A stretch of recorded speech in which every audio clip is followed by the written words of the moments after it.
이 바울의 재판이 있은 지 수일 후에 신임 총독 베스도를 만나러 두 사람이 찾아왔습니다. 아그리빠 왕과 버니게입니다. 아그리빠 왕은 헤롯 아그리빠 2세입니다.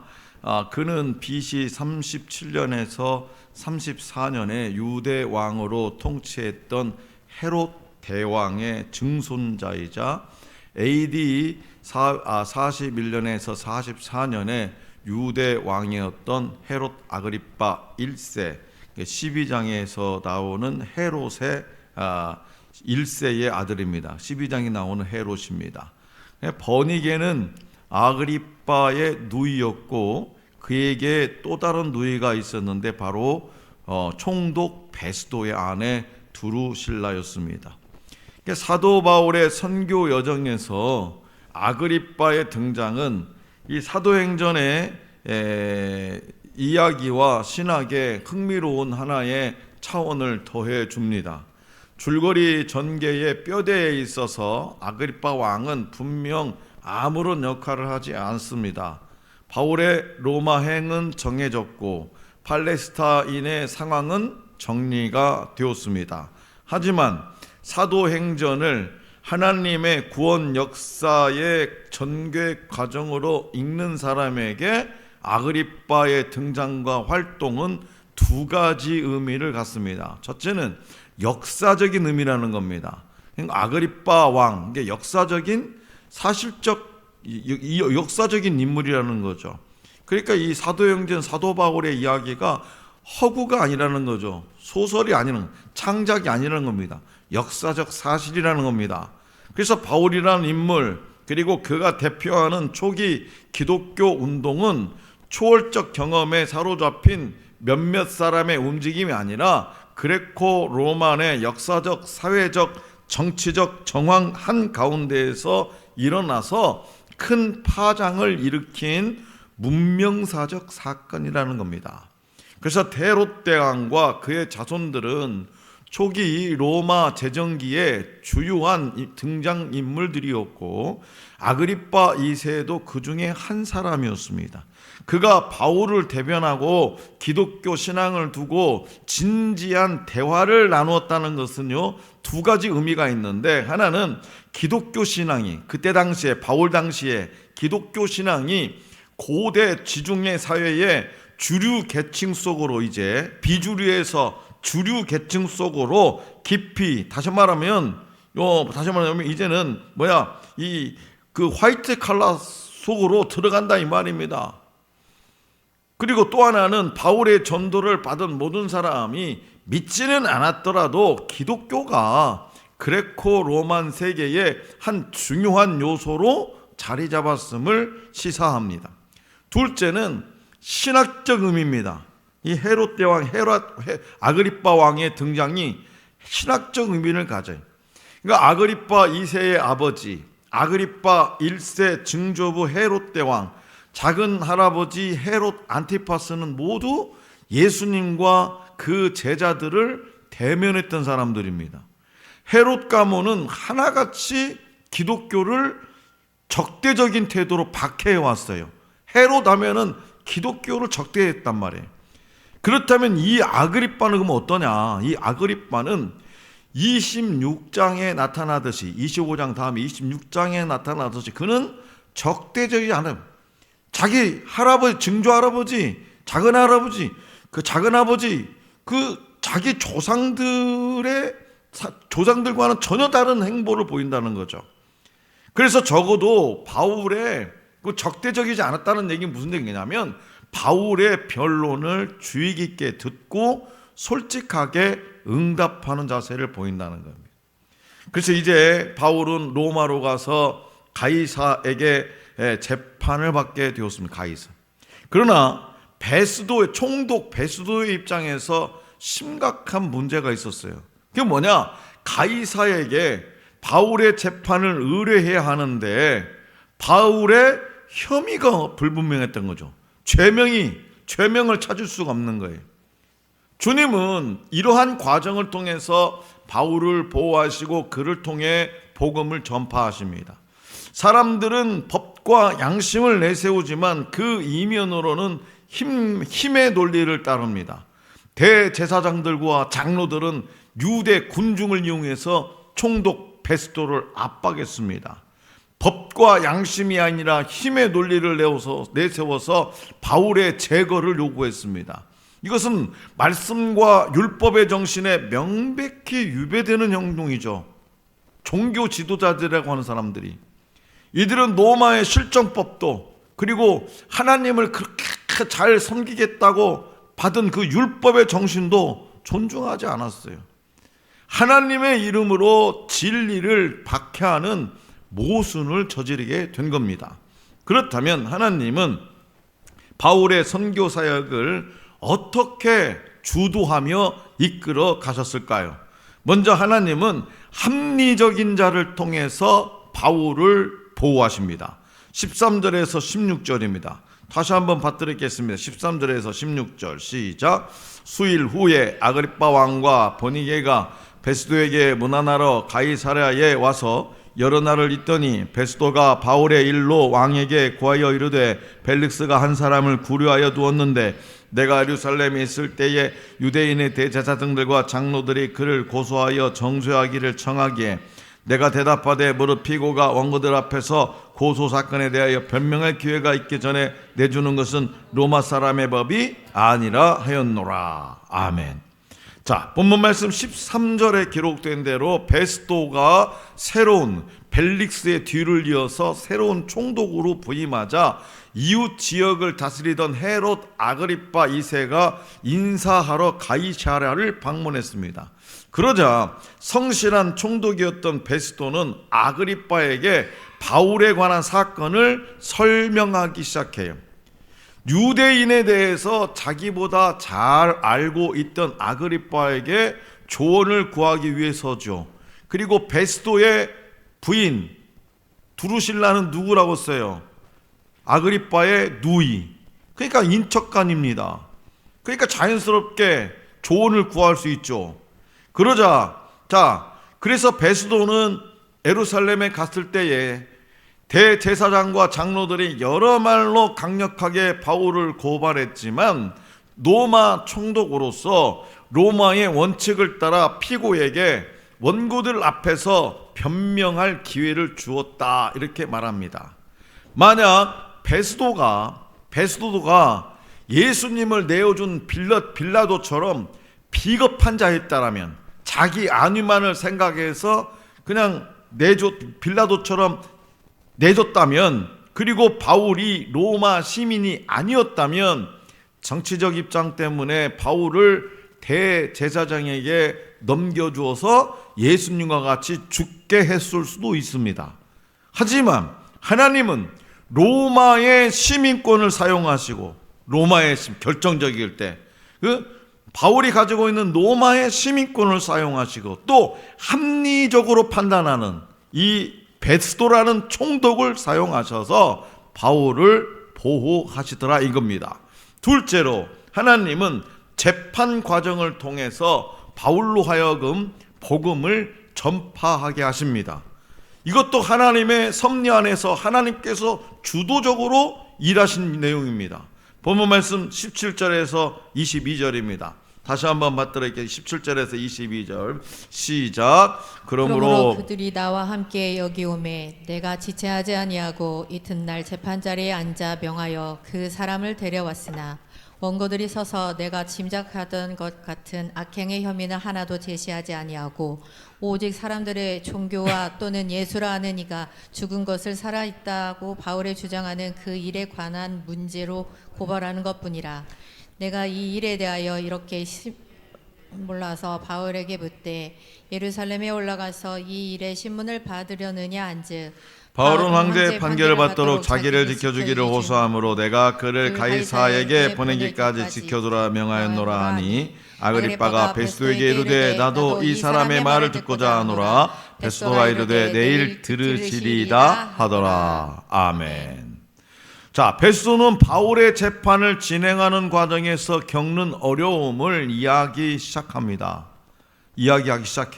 그래서 재판이라고 하는 것은 원고가 피고의 혐의를 제시해야 성립될 수 있는데 본문 말씀 17절에서 19절에 기록된 대로 바울에게는 혐의라고 할 것이 없더라는 겁니다. 베스도가 이렇게 저렇게 다 살펴봐도 혐의가 없어요. 죄를 찾을 수가 없어요. 그래도 성실한 재판장이었던 베스도는 이 싸움의 핵심이 바울의 악행 여부가 아니라 예수님의 부활이 참이냐 아니냐에 있음을 정확하게 판단한 거죠. 그러니까 종교 문제라는 거예요. 유대인들 간의 종교 문제라는 거예요. 결국 바울의 재판에 의해서 예수님의 부활 논쟁이 이제는 유다 땅이라고 하는 그곳에 머물지 않고 이제 로마의 가이사에게까지 전해지게 된 겁니다. 당시 로마는 제국이죠. 강대국입니다. 그러면 엄청 큰 나라에까지 그 소식이 전해지게 된다는 겁니다. 무엇이? 예수님의 부활이 참이냐 거짓이냐. 그 문제가. 예수님의 부활이 정말 신학적으로 중요한 거죠. 예수님의 부활이 참이 아니고 거짓이면 오늘 저와 여러분 이렇게 있을 이유가 없습니다. 그리고 저도 목사 안 했을 겁니다. 할 이유가 없죠. 자, 그래서 베스도의 설명을 들은 아그리빠는 자, 설교를 지금 계속하고 있어요, 지금. 예. 목이 막 이제 건조해요. 자, 베스도의 설명을 들은 아그리빠는 본문 말씀 22절에 기록된 대로 자기도 바울을 만나보고 싶어 한다는 거죠, 이제. 그 전에 조상들은 증조 할아버지랑 어땠어요? 어쨌든 간에 예수를 때려 죽이려고 그랬죠. 예수님도 적대지했습니다. 그런데 이 아그리빠는 뭐라고 해요? 들어보고 싶다, 만나보고 싶다. 하나님은 이를 통해서 유대와 갈릴리 지역을 다스리던 두 통치자에게 권력자들에게 복음이 선포되게 하셨고 궁극적으로는 로마 제국의 왕 가이사에게까지 미치게 하셨다는 거예요. 이 일은 모두 하나님이 주도하신 겁니다. 바울의 계획이 아니라. 이는 세상의 모든 일의 시작과 끝은 하나님의 섭리 안에 있음을 분명하게 보여주고 있습니다. 만약 베스도가 바울을 무죄로 인정하고 석방했다고 하면은 어떤 일이 벌어졌을까요? 그렇죠. 그 어떻게든지 바울을 때려 죽이려고 했던 이 유대인들의 손에 로마로 가기는커녕 예수님처럼 십자가형에 처해졌을 겁니다. 아니면 지도새도 모르게 죽였을 겁니다.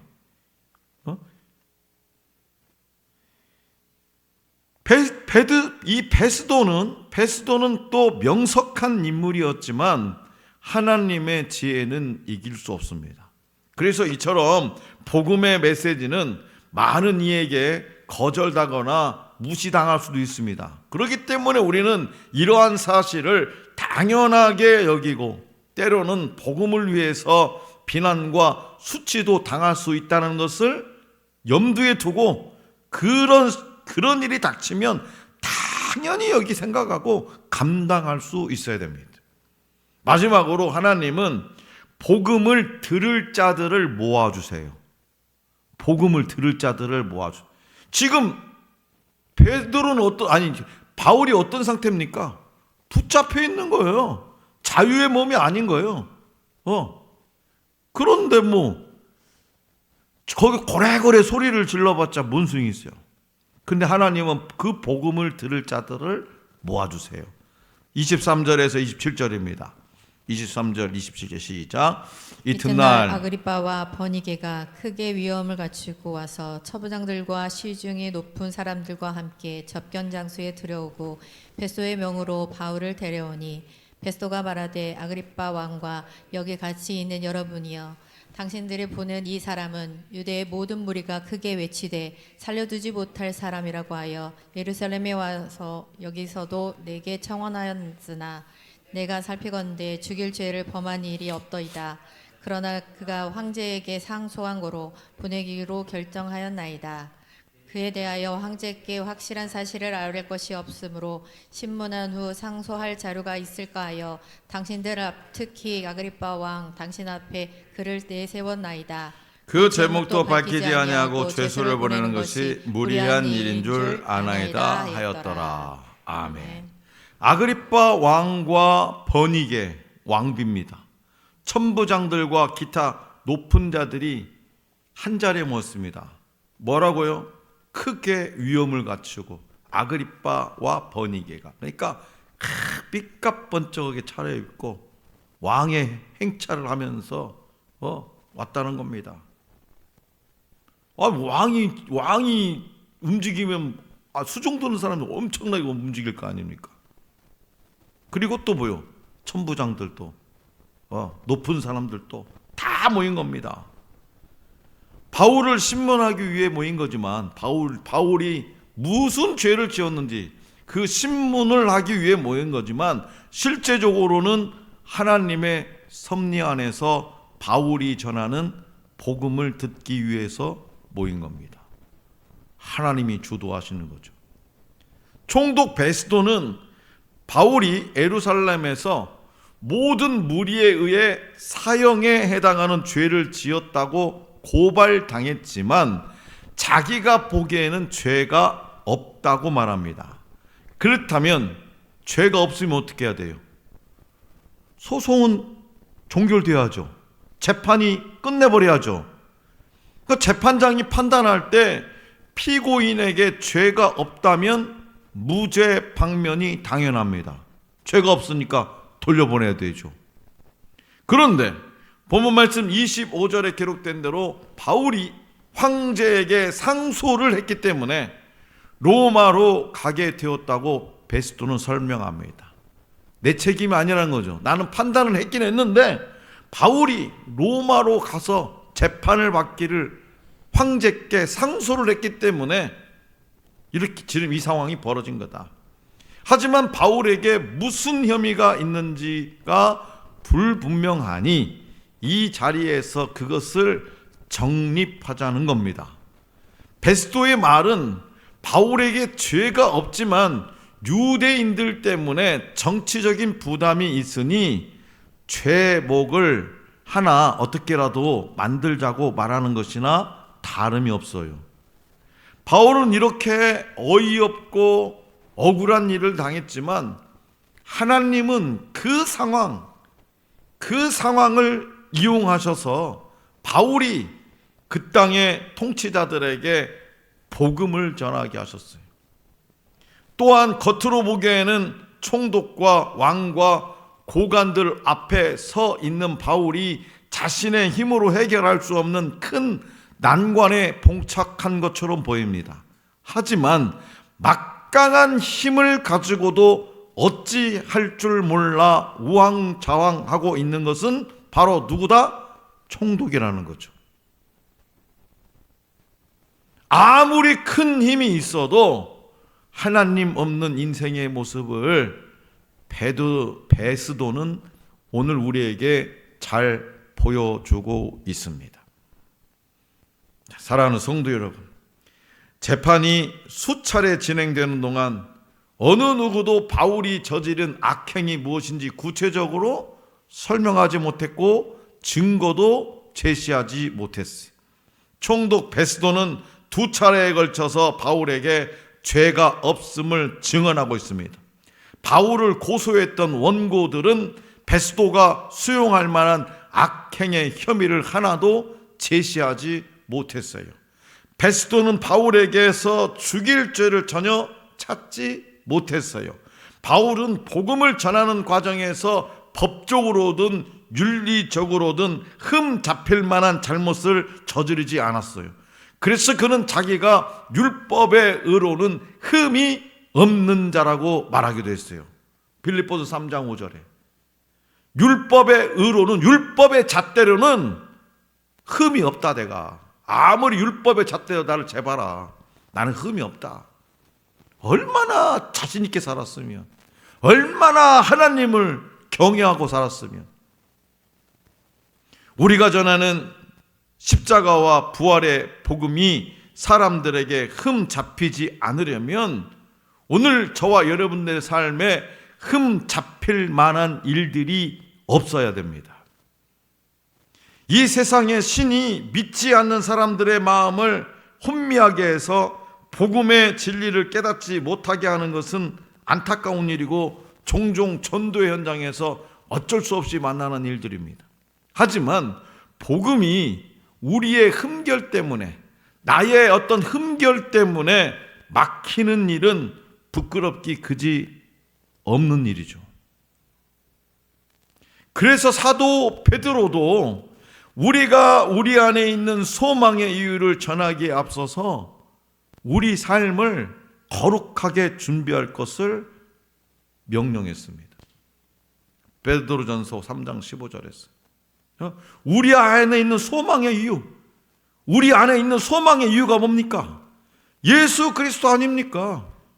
예수 그리스도. 그것을 전하기에 앞서서 내 삶을 거룩하게 준비를 해라. 준비해라.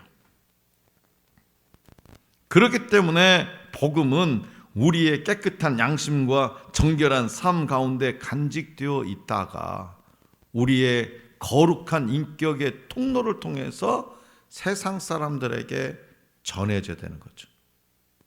너같이 교회 다니려면 나는 10번이고 100번이고도 안 간다. 너나 잘 믿어라.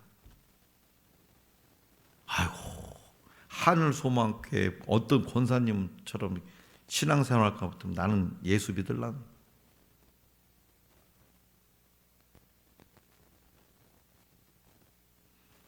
어이없게도 억울하게도 바울은 피고인이 되었지만 하나님은 그가 통치자들에게까지 복음을 전할 수 있는 상황을 만들어 가시더라는 거죠.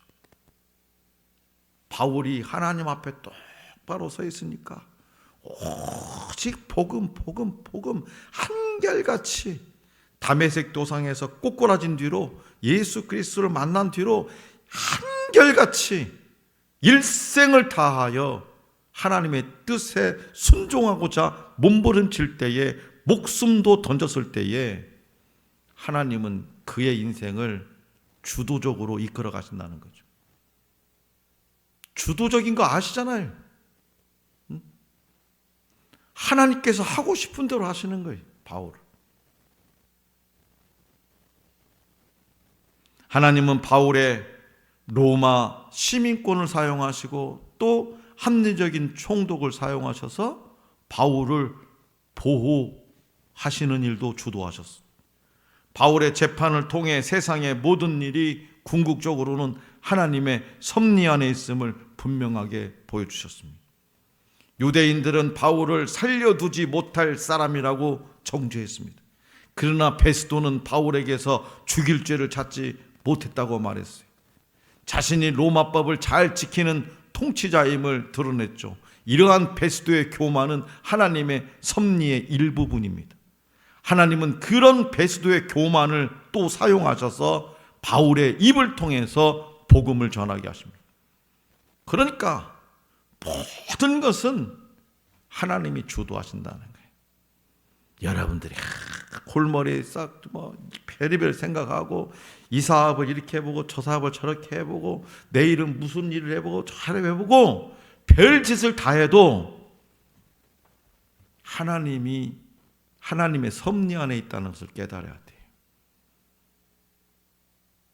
내 인생은 하나님이 주도해 나가신다, 주도하신다 라고 하는 믿음이 있는 자는 하나님 하실 것이고, 아니야 어쨌든 간에 내가 열심히 한번 해봐야지,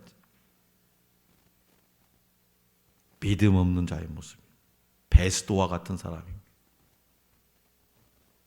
그러므로 오직 하나님의 인도하심을 신뢰하고 그분의 도구로 쓰임받는 신실한 일꾼이 될 수 있기를 원합니다. 우리를 압도하는 세상의 문화와 가치관 앞에서 오직 복음의 능력을 붙잡고 담대하게 살아가므로 하나님의 주도하심을 증거하는 저와 여러분들이 될 수 있기를 간절히 기원합니다.